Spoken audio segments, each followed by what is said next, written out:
Qu'est-ce qui s'est passé? J'ai gagné beaucoup d'argent. J'étais en train de grandir. J'ai arrêté de veiller.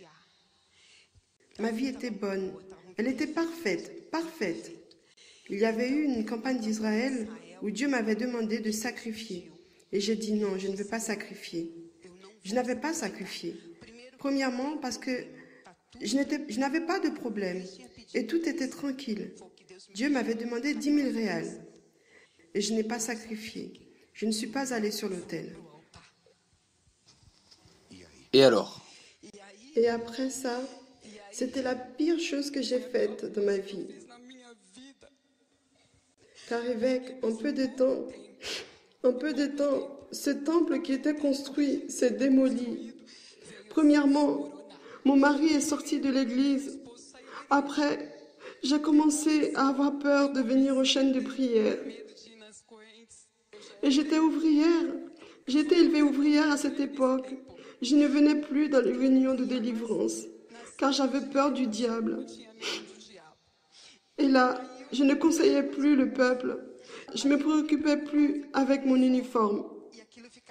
Et ça se restait dans ma tête. Après, je suis tombée malade, dépression, angoisse. Je suis allée voir un psychologue. J'ai vu un psychiatre. J'ai eu des traitements pour malades mentaux. Je suis restée, comme vous avez dit, morte. En ruine. En ruine. Évêque, une fois, je suis allée chercher de l'argent que le diable avait bloqué chez un monsieur Johnson Maker. J'étais dans une voiture très puissante, dans la rue à Pozo Tavares. Je roulais à plus de 120 km/h. Moi, mon époux et la sécurité. Nous sommes allés là-bas. Nous sommes allés et nous n'avons pas reçu l'argent. Mes œuvres commençaient à tomber et les clients commençaient à partir. J'étais tant misérable d'argent que je n'attendais plus d'argent. Je n'attendais plus que l'argent aille sur mon compte. Alors, j'allais directement vers le client. Et en ce jour-là, on a cru qu'on allait recevoir l'argent. Évêque, on n'a rien reçu et on est retournés tous désespérés. Il y a eu une forte pluie, évêque. La voiture a tapé le mur, a fait 3 tonneaux. Et j'ai vu la mort de très près. J'ai juste dit, aïe. La voiture s'est arrêtée, évêque. On est resté dans le sens inverse de la route. Toutes les voitures étaient arrêtées. La pluie tombait fortement. On est sorti de la voiture. Elle était intacte. Et j'ai dit, mon Dieu du ciel, j'ai presque vu la mort. Puis après cela, mon fils était appelé pour jouer au football à l'extérieur. J'ai mis beaucoup d'argent là-dedans. Évêque, il a passé 1 mois à l'extérieur. Il n'a ramené aucun trophée, même pas un. Évêque, il y a eu un jour où on a sorti la voiture de famille pour nettoyer le garage. On l'a laissée sur le trottoir pour laver le garage. On est rentré pendant 15 minutes et la voiture est partie vers le mur et elle s'est détruite totalement. On a dû vendre cette voiture pour 8 000 réals. J'ai vendu aussi mon appartement que j'avais à la plage, que Dieu m'avait donné. J'ai dû la vendre car je n'avais plus de clients. J'ai commencé à faire des choses que je faisais dans le passé. Je n'y croyais plus. J'ai commencé à avoir des mauvais yeux. Dieu habitait ici. Vous avez compris? Et ouvrière, Dieu habitait ici. Mais il n'habitait plus. Quand est-ce que vous vous êtes réveillé et que vous êtes revenu et vous avez sacrifié? Alors, évêque, je suis arrivée dans une situation où j'ai dit à mon pasteur que j'allais mal. Je suis comme ça.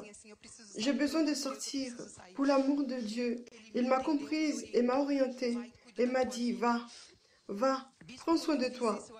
Évêque, quand j'ai fait cela, je pensais que ça allait changer et que je me relèverais, car j'avais laissé les activités dans l'église, mes responsabilités. Évêque, c'est la pire chose que j'ai fait de ma vie, car le pire allait arriver. Avec plus ou moins 6 mois, une autre campagne d'Israël est venue. J'ai pris quelque chose que j'avais et j'ai déposé sur l'autel plus ou moins 2000 réals. Et je disais, c'est mon sacrifice. Ça n'a rien changé car je pouvais faire mieux. Je me suis trompée moi-même dans cette campagne. 15 jours sont passés. Mon époux est parti chez un client chercher de l'argent pour acheter de la nourriture. Voyez dans quelle situation j'étais. Et il est parti et n'a pas eu l'argent. Il est arrivé et m'a dit, je n'ai pas eu l'argent. On s'est assis sur le canapé, on a pleuré. Toutes les larmes coulaient par terre, évêque. Alors, on a pris nos alliances, on est parti les vendre et on a acheté 1 kilo de saucissons, 1 kilo de riz et une bouteille d'huile. J'ai réglé une facture de téléphone. Cela a été pour moi comme une gifle en disant « Réveille-toi ». Le lendemain, j'ai cherché mon pasteur. Je lui ai dit ce qui se passait avec moi. Et il m'a dit « Vous ne connaissez pas mon Dieu, mais vous allez le connaître. Fais cela. » J'ai fait le propos de la chaise. Je suis arrivée à la maison, j'ai tiré la chaise. J'ai dit à Dieu « Seigneur, assieds-toi ici. Je vais parler avec toi. Je vais me décharger sur toi. Je vais mettre dehors tout ce qui est pourri à l'intérieur de moi. » J'ai mis tout dehors. Je lui ai dit, où je suis tombée? Qu'est-ce qui se passe avec moi? J'ai mal, je suis comme ça. Mon cœur est sale, mes yeux ont été salis. Je n'ai plus de force. Elle est partie dans le ventre de sa mère. C'est ce que vous allez faire d'ici peu. Elle est revenue. Elle est repartie là, en arrière.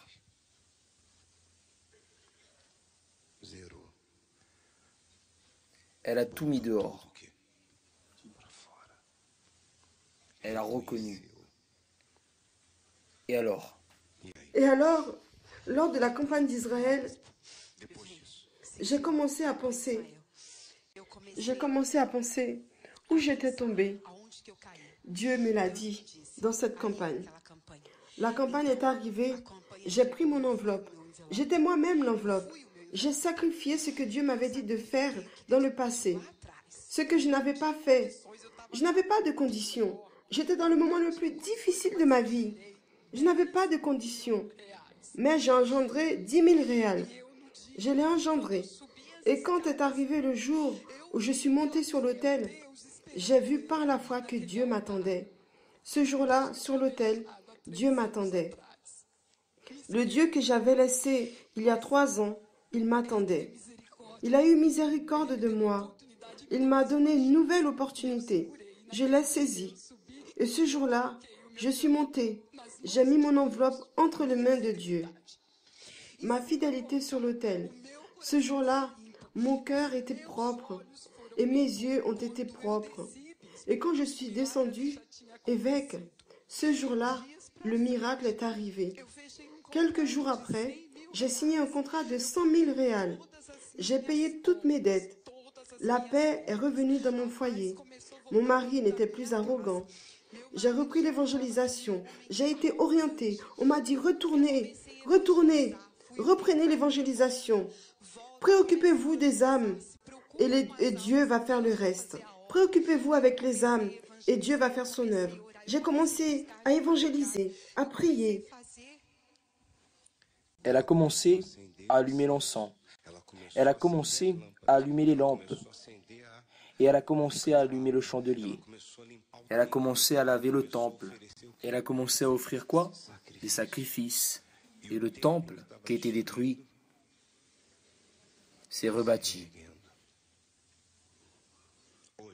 Aujourd'hui, j'ai eu une rencontre avec Dieu. Je suis née de Dieu. Aujourd'hui, je connais le Dieu qui est sur cet autel. Je peux dire, je suis née de Dieu. Aujourd'hui, mon époux est à l'église. Je me préoccupe avec les âmes. Aujourd'hui, quand je mets ma tenue, j'ai plaisir. Je m'envole dans l'église. Aujourd'hui, j'ai le plaisir de prendre soin des gens, de les recevoir. Je ne pense plus à moi. Je suis dans la campagne d'Israël, mais je ne cherche plus pour moi. Je demande pour les âmes. L'amour est revenu. Aujourd'hui, j'ai conquis la meilleure maison de la ville. J'ai des voitures pour travailler. Aujourd'hui, j'ai une entreprise. Il y a eu une pluie de grêle qui est tombée ici. Cela a permis à mon entreprise de couvreur d'avoir plus de travail. Normalement, je m'occupe des toits des maisons seulement en saison de pluie. Mais lorsque Dieu a envoyé cette pluie de grêle, il a fallu que j'accumule les deux travails. Aujourd'hui, rien ne me manque. J'ai la paix, j'ai la vie. Dans ma maison règne la joie, la paix. Aujourd'hui, mes enfants sont à l'église. Aujourd'hui, le temple a été rebâti. Votre premier sacrifice a été de 120 000. 220 000 réals. Et votre plus grand sacrifice? Mon plus grand sacrifice, c'est 80 000 réals. Dieu te bénisse, au nom du Seigneur Jésus.